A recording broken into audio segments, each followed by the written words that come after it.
बिस्मिल्लाहिर्रहमानिर्रहीम। अस्सलाम वालेकुम नादरीन, आप यूट्यूब चैनल देख रहे हैं। मैं इमरान खान हूँ। नादरीन, बड़ी डेवलपमेंट ये है कि ईरानी वज़ीर ख़ारजा अराग़ची, अब्बास अराग़ची, ये पाकिस्तान पहुँच गए हैं। इनका इस्तकबाल किया इसहाक डार ने और फील्ड मार्शल आसिम मुनीर भी गए थे। तो एयरपोर्ट से लेकर इनको जो पाकिस्तानी ऑफिशल्स हैं वो चले गए और पाकिस्तान के अंदर जो है वो अब मुज़ाकरात का आगाज़ होगा। लेकिन ये मुज़ाकरात क्या अमेरिका और ईरान के बीच में होने जा रहे हैं? पहला सवाल ये है। ईरान का इस हवाले से क्या मौक़िफ़ है, ये बहुत अहम है। दूसरा ये, पाकिस्तान की तवक्कुआत क्या है? पाकिस्तान को क्या लगता है कि अब क्योंकि ईरानी वफ़द आ गया है और यही एक रुकावट थी, क्योंकि अमेरिका की जानिब से तो बार बार अनाउंस किया गया कि जेडी वेंस जा रहे हैं, जेरेड कुशनर जा रहे हैं, विटकॉफ जा रहे हैं, बार बार उनकी तरफ से अनाउंसमेंट आती रही है, डोनाल्ड ट्रंप भी ये कहते रहे। लेकिन ईरान की जानिब से एक रुकावट थी। अब वो रुकावट दूर हो गई है, तो पाकिस्तान को इस वक्त उम्मीद क्या है, ये बहुत इंपॉर्टेंट है। अमरीकी स्टेटस क्या है, ये भी हमें जहन में रखना पड़ेगा, और मुज़ाकरात की कामयाबी के इम्कानात क्या है। तो सबसे पहले तो ये आप ईरान का स्टेटमेंट देख लें। ईरानी वज़ीर ख़ारजा पहुंच गए। जब पाकिस्तान के अंदर एक रेस लगी हुई थी, वो आ रहा है, वो जा रहा है, खबर थी नहीं मीडिया के पास, और ये जिम्मेदारी मीडिया को सौंपी गई थी कि आप या तो ईरान के खाते में डालें, यानी कुछ लोग ये कर रहे थे, वो ईरान के खाते में डाल रहे थे कि ईरान क्यों नहीं आ रहा, तो ईरान आ गया। उनके वज़ीर ख़ारजा जो है वो पहुंच गए, और कुछ लोग जो है वो ये कहानियां सुना रहे थे कि अब ये होने वाला है, अब ये होने वाला है। हत्ता कि जो लोग मिलिट्री एस्टेब्लिशमेंट के बहुत करीब हैं या मौजूदा हुक्मरानों के करीब हैं, उनके भी आसाब जवाब दे चुके थे।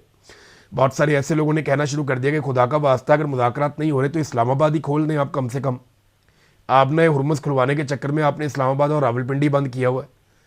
तो ये उनके अपने लोग कहना शुरू हो गए थे, हुकूमत के अपने जो करीबी ताल्लुकात वाले लोग हैं। अब जो स्टेटमेंट है ईरान का, ये इंपॉर्टेंट है। इस्लामाबाद में ईरानी और अमरीकी वफूद के दरमियान कोई मुलाकात मुतवक्के नहीं है, ये ईरानी वजारत खारजा ने कहा है। तर्जुमान ईरानी वजारत खारजा, और ये BBC ने रिपोर्ट किया है। इस्माइल बकाई का कहना है कि इस्लामाबाद के दौरे पर मौजूद अब्बास अराग़ची की अमरीकी वफद के साथ कोई मुलाकात मुतवक्के नहीं है। ट्विटर के ऊपर उन्होंने पैगाम दिया। उन्होंने कहा कि हम एक सरकारी दौरे पर पाकिस्तान के शहर इस्लामाबाद पहुंच गए हैं। वज़ीर ख़ारजा अब्बास अराग़ची खित्ते में अमन की बहाली और अमरीका की जानिब से मुसल्लत की गई जारहाना जंग के खात्मे के लिए पाकिस्तान की सालसी और मावन किरदार के तनाजुर में पाकिस्तानी आला हुकाम से मुलाकातें करेंगे। अच्छा, इससे पहले जो ईरान की तरफ से स्टेटमेंट आया था वो भी इससे मिलता जुलता था। ईरान ने यह कहा था कि खित्ते के ममालिक को ईरान बहुत इंपॉर्टेंस देता है और ईरान पाकिस्तान के साथ मुलाकात ज़ाती एक जो ताल्लुकात है ईरान और पाकिस्तान के, जो पाकिस्तान एफर्ट कर रहा है, ये उसके तनाजुर में है। तो अमेरिका के साथ मुज़ाकरात की उन्होंने कोई जल्दबाजी शो नहीं की। बयान में कहा गया कि ईरान और अमेरिका के दरमियान किसी मुलाकात का कोई मंसूबा नहीं है। लेकिन याद रखिएगा, ये जिस वक्त उन्होंने बयान दिया, ये उस वक्त तक की कार्रवाई है कि उस वक्त तक कोई मंसूबा नहीं है। अब क्योंकि ईरान के वज़ीर ख़ारजा पाकिस्तान में, और लाजमी बात है वो ईरानी क़यादत के साथ राब्ते में भी रहेंगे और वो वहाँ से इंस्ट्रक्शंस भी लेते रहेंगे। अगर माहौल बन जाता है, बातचीत बन जाती है और ईरान की तरफ से जो है वो ये ग्रीन सिग्नल आ जाता है या कुछ और लोगों को ईरान से रवाना किया जाता है पाकिस्तान के लिए, तो मुमकिन है कि पाकिस्तान के अंदर अमेरिका और ईरान के मुज़ाकरात जो है वो आगे बढ़ जाए।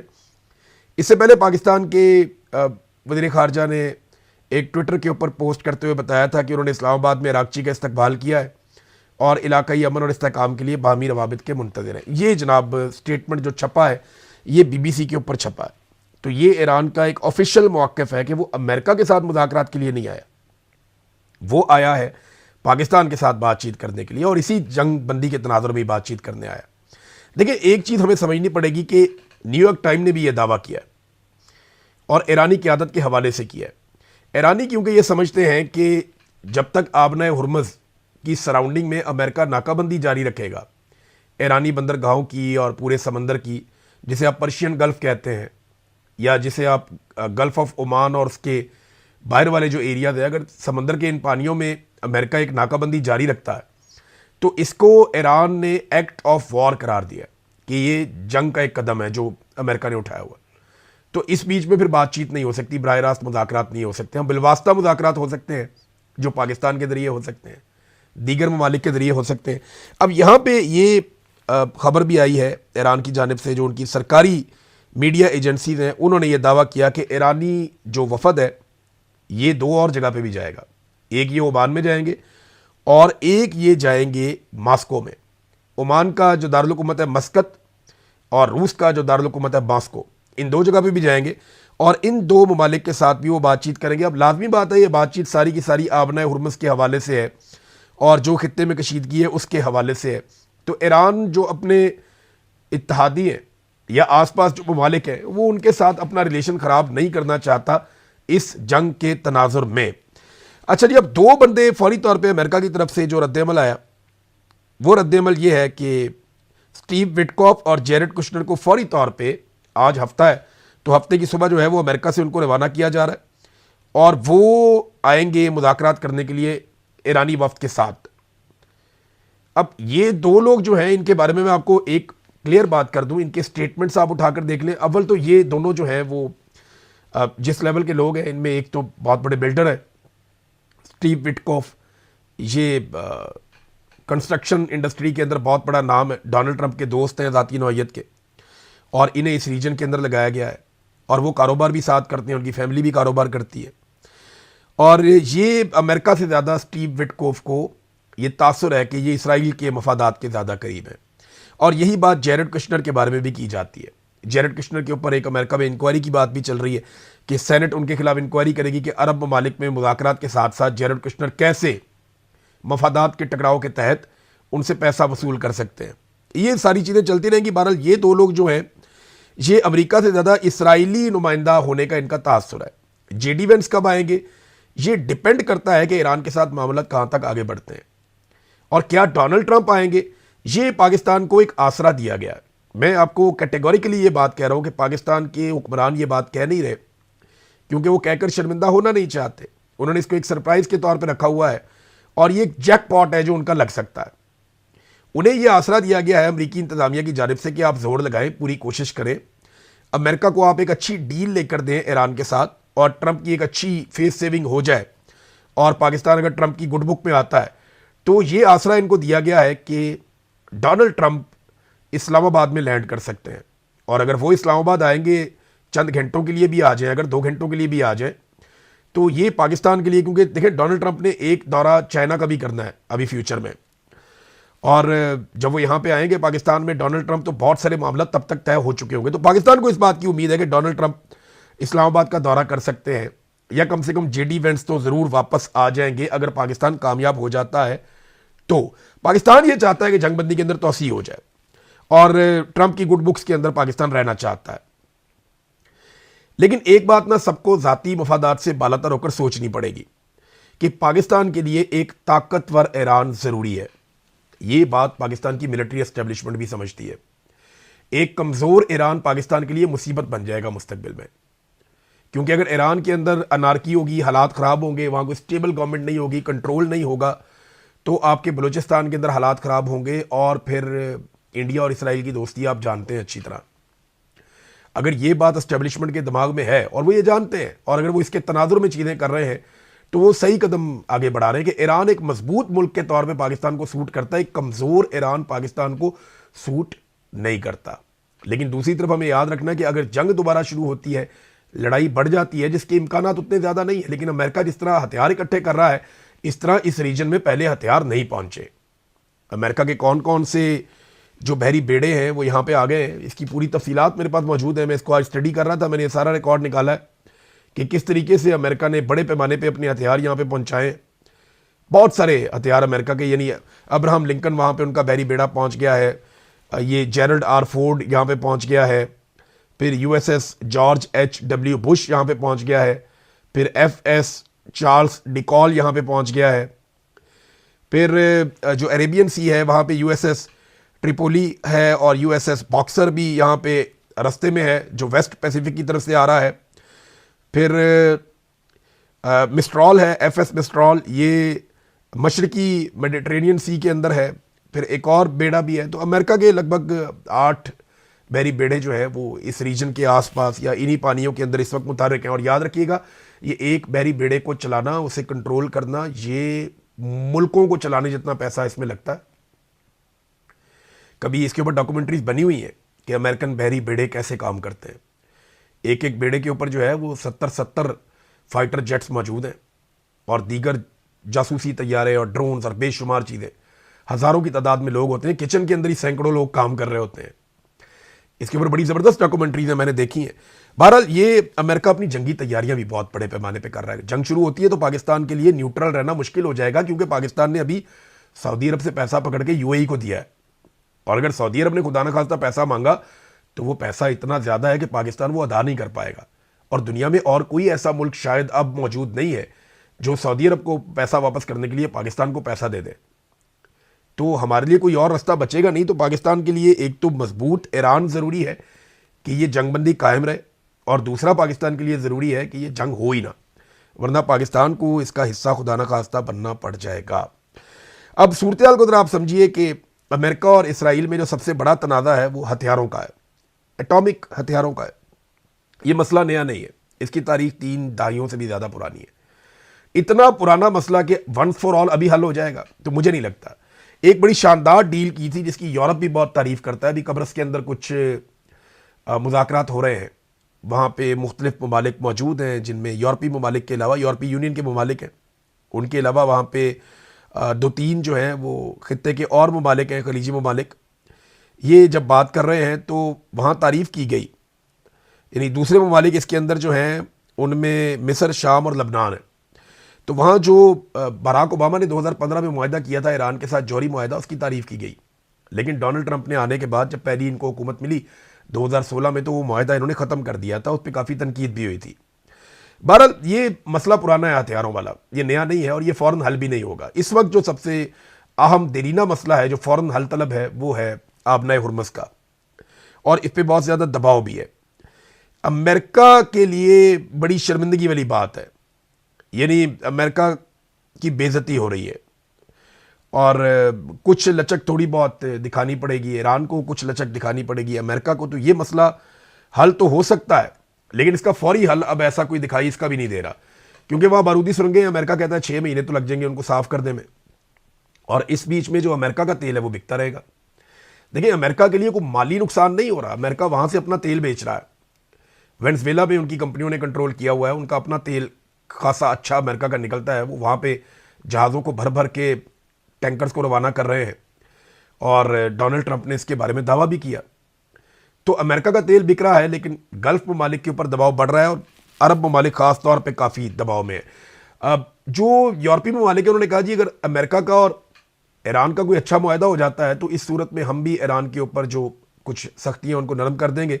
लेकिन दूसरी तरफ अमेरिका दबाव बढ़ाने के लिए ईरान पर पाबंदियाँ लगा रहा है, और चीन की एक आज़ाद रिफाइनरी है, आज़ाद रिफाइनरी उसको वैसे ही कहा गया, चीनी रिफाइनरी है तो चीन को टैक्स देती है, चीन का इदारा है, तो चाइनीज़ रिफाइनरी के ऊपर पाबंदियाँ लगा दी हैं अमेरिका ने। इसके अलावा 40 दीगर कंपनियों और तेल बरदार जो जहाज़ हैं, बहरी जहाज़, उन पर भी अमेरिका ने पाबंदियाँ लगा दी हैं, और पाबंदियाँ इस तनाजुर में लगाई हैं कि ये ईरान से तेल लेकर जा रहे हैं। ये है जनाब प्रॉब्लम। वो कहते हैं ईरान से तेल खरीदेंगे तो हमारे लिए प्रॉब्लम बढ़ जाएगा, हम ईरान से तेल खरीदने भी नहीं देंगे।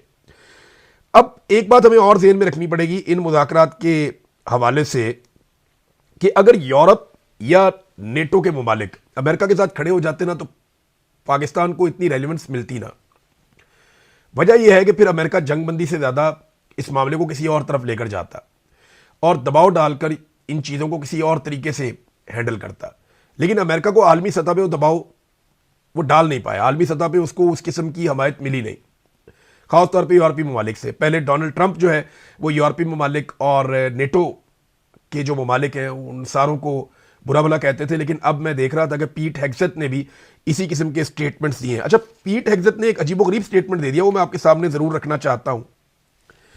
उन्होंने स्टेटमेंट दिया कि हर साल जो नोबेल इनाम दिया जाता है एक यूरोपीय मुल्क की जानिब से, ये नॉर्वे से होता है, तो उन्होंने कहा जी हर साल जो नोबेल इनाम दिया जाता है वो जिस इदारे को मिलना चाहिए हर साल, वो अमरीकी फ़ौज है। अब ये उन्होंने कह तो दिया, लेकिन अभी हाल ही में ईरान में 170 के करीब मासूम बच्चियाँ 5 साल से लेकर 12 साल तक जो शहीद हुई, वो अमेरिकन फ़ौज का कारनामा है। ईरान की जो क़यादत है, चाहे वो मिलिट्री है, चाहे वो सिविलियन है, चाहे वो मजहबी लोग हैं, उनका जो कत्लेआम किया गया वो अमेरिकन फ़ौज ने किया इसराइली फ़ौज के साथ मिलकर। हज़ारों लोग अब तक जो है वो जाँ बहक हो चुके हैं, शहीद हो चुके हैं।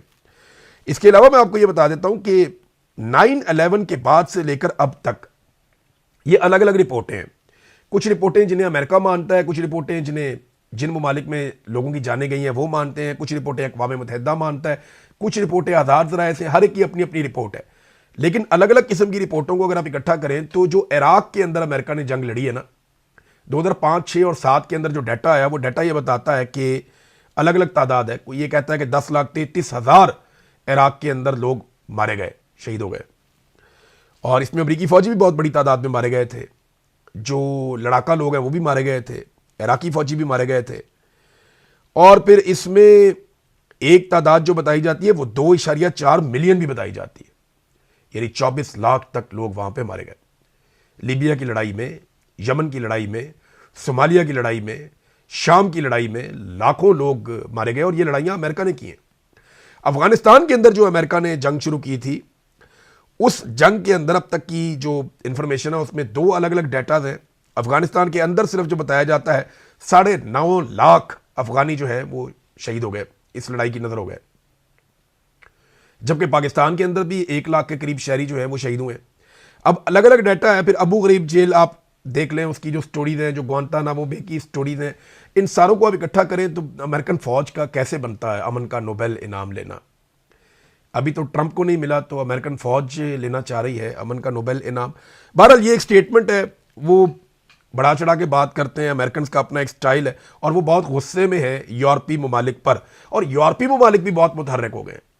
उनके थिंक टैंक इस वक्त अपनी सरहदों की हिफाजत के लिए नए मंसूबे तैयार कर रहे हैं।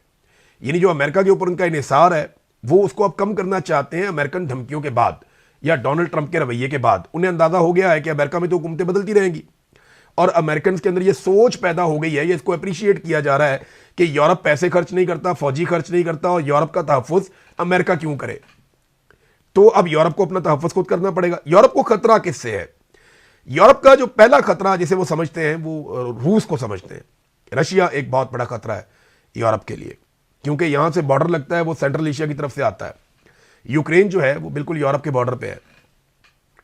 तो अब इस बारे में रशिया के साथ उन्हें बातचीत भी करनी पड़ेगी, मुज़ाकरात भी करने पड़ेंगे, और रशिया से निपटने के लिए अपने हथियारों को भी तैयार करना पड़ेगा। एक बहुत बड़ा इत्तेहाद है उनका, जैसे उन्होंने यूरोपीय यूनियन को इकट्ठा किया वो बाकियों के साथ भी मुआहदे कर सकते हैं।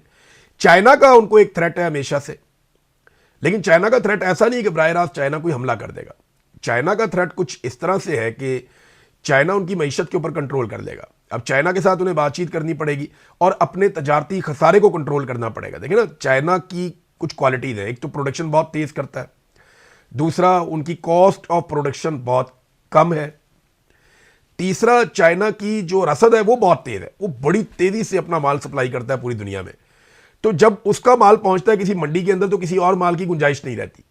तो यूरोप को एक बैलेंस क्रिएट करना है चाइना के साथ तजारत में। वैसे अभी ये स्पेन का जो वज़ीर आज़म है पेड्रो, ये वहां गया था चाइना, इसने चाइना के साथ ये बात की है कि आप हमारे साथ तजारत का एक बैलेंस क्रिएट करें। नाज़रीन, ये इंटरनेशनल खबरें ये और भी आती रहेंगी, मैं आपके साथ शेयर करता रहूँगा, बल्कि मेरे पास काफ़ी सारी मौजूद हैं। लेकिन मैं आपको कुछ पाकिस्तान के अंदर से खबरें देना चाहता हूँ। एक तो इस्लामाबाद के अंदर ऐसा इन्होंने ब्लॉकेज लगाया कि पता चल रहा है जी इस्लामाबाद में दवाइयों की किल्लत हो गई है। ये कितनी शर्मिंदगी वाली बात है। जिन ममालिक में जंग हो रही है वहाँ पर दवाइयों की किल्लत नहीं हुई, लेकिन पाकिस्तान में दवाइयों की किल्लत हो गई है। इस्लामाबाद में दवासाज कंपनियों की गाड़ियों का दाखिला बंद होने की वजह से शहर में दवाओं की किल्लत, और तरनौल, रवात और चुंगी नंबर 26 पर दवाइयों से भरी हुई दर्जनों गाड़ियां खड़ी हैं। इन गाड़ियों में जान बचाने वाली अद्वियात भी शामिल हैं, और इसमें इंसुलिन भी शामिल है, इसमें दीगर दवाइयाँ भी शामिल हैं जो मरीजों को दी जाती हैं। तो कंपनियां जो हैं वो वजारत सेहत से मुतालबा कर रही हैं, जनाब हमारी गाड़ियाँ कम से कम अस्पतालों तक और शहर के अंदर दाखिल होने की उनकी इजाज़त दी जाए। ये एक इशू है पाकिस्तान के अंदर, तो एक से एक इशू है, पूरी दुनिया चल रही है, पाकिस्तान बंद है, हमारी तो अदालतें भी बंद हैं। एक और इंतहाई अफसोसनाक वाकया पेश आया इस्लामाबाद में। हमारे एक बड़े सीनियर जर्नलिस्ट हैं, बहुत पुराने जर्नलिस्ट हैं, फ़खरुर रहमान साहब, उन्हें नाज़रीन गिरफ्तार कर लिया गया अचानक से। और ये इंतहाई काबिल मजम्मत हरकत है। पीका एक्ट के तहत जब दिल करता है, जिसका दिल करता है वो उठाकर ले जाते हैं बंदे को। जो भी हुकूमत में तनकीद करता है या निज़ाम के ऊपर तनकीद करता है उसको फौरी तौर पर गिरफ्तार कर लिया जाता है। और फ़खरुर रहमान साहब तनकीदी आवाज़ों में से एक आवाज़ है। तो यही वो सहाफ़ी हैं, बहुत पुरानी सहाफ़त कर रहे हैं। इन्होंने सुप्रीम कोर्ट ऑफ पाकिस्तान में जाकर जजेस को बताया था कि PMLN के वर्कर ने सुप्रीम कोर्ट ऑफ पाकिस्तान पे दावा बोल दिया है तो आप अपनी जान बचा लें। ये इतना ही पुरानी जर्नलिज्म कर रहे हैं और एक तनकीदिया बात है। इनको भी खामोश करवाने के लिए गिरफ्तार कर लिया गया। इंतहाई काबिल मुजम्मत और घटिया हरकत है। नाज़रीन, नेतन्याहू के हवाले से एक खबर आई, मैं आपको जाते जाते बता दूं कि ये पता चला कि नेतन्याहू को कैंसर है, लेकिन नेतन्याहू ने यह दावा किया कि उसके कैंसर का ठीक इलाज हो गया है और उसकी जान खतरे से बाहर है। लेकिन इस कैंसर को देखिए उसने छुपा कर रखा। अब उसकी जो सालाना रिपोर्ट आई है मेडिकल की, उसमें यह इंकशाफ हुआ कि नेतन्याहू को कैंसर था, प्रोस्टेट कैंसर, लेकिन वो ये दावा कर रहा है कि वो बिल्कुल ठीक है, उसके लिए कोई प्रॉब्लम नहीं है। इजाज चौधरी साहब, उनकी तबीयत काफ़ी ख़राब है, लेकिन उन्हें दोबारा जेल में मुंतकिल कर दिया गया। ये निज़ाम जुल्म से बाज ही नहीं आ रहा, इन्हें समझ ही नहीं आ रही, और इसके लिए लोग अब सियासतदानों को रिस्पॉन्सिबल नहीं समझते। मैं आपके सामने एक सर्वे रखता हूं, ये देखिए सर्वे, ये मैंने खुद सर्वे करवाया है। इस सर्वे का आप डाटा देखेंगे तो आपको समझ आ जाएगी कि आज पाकिस्तानी क्या सोचते हैं और किस तरीके से सोचते हैं। ये है जनाब वो सर्वे और उसके नताइज। सवाल हमने जो सर्वे में किया था वो ये किया था कि पाकिस्तान के पीछे रह जाने के लिए असल में जिम्मेदार कौन है, और हमने दो ऑप्शन दिए थे। नंबर 1 जर्नैलों की मुदाखलत, नंबर 2 सियासतदानों की नालायकी। तो हमने लोगों से कहा कि आप 1 या 2 लिखकर जवाब दें ताकि आपको हम रिजल्ट जारी करें। 10,000 से ज़ायद वोट पड़ चुके हैं अब तक, बल्कि काफ़ी ज़्यादा हो गए हैं। और इन वोटों के बाद जो सर्वे के नताइज हैं वो ये बताते हैं कि आज पाकिस्तानियों की अक्सरियत ये समझती है कि पाकिस्तान के मसाइल के लिए जो सबसे बड़ी वजह है वो मिलिट्री जर्नैलों की बार बार मुदाखलत है। कभी मार्शल लॉ लगाते हैं, कभी हुकूमतें गिराते हैं, कभी हुकूमतें बनाते हैं, कभी सियासतदानों को जेलों में डालते हैं। तो ये मुल्क को चलने नहीं देते, ट्रैक पे आने नहीं देते। तो जर्नैलों की मुदाखलत के हवाले से जो लोगों ने वोट किया वो 93.4% किया। बड़ा क्लैरिटी के साथ लोग हैं। 93.4% लोग जिन्होंने वोट किया वो ये समझते हैं कि जर्नैलों की मुदाखलत एक वजह है कि पाकिस्तान पीछे रह गया, पाकिस्तान के हालात आज उतने अच्छे नहीं है, मईशत हमारी बर्बाद हो गई, दहशतगर्दी पाकिस्तान में आ गई, हम कहां से कहां पहुंच गए, दुनिया आगे निकल रही है, दुनिया की मईशतें तरक्की कर रही हैं, हम कर्जों का बोझ उठाते चले जा रहे हैं, उठाते चले जा रहे हैं, कोई एक शोबा नहीं है जिसमें हम तरक्की करके आगे बढ़ रहे हो। फिर जो लोग ये समझते हैं कि सियासतदान नालायक हैं और उनकी वजह से पाकिस्तान पीछे रह गया, उनकी तादाद 6.6% है। ये सर्वे मैंने आपके साथ शेयर किया। अब तक के लिए इतना ही। अपना ख्याल रखिएगा, अपने इस चैनल का भी। अल्लाह हाफिज़।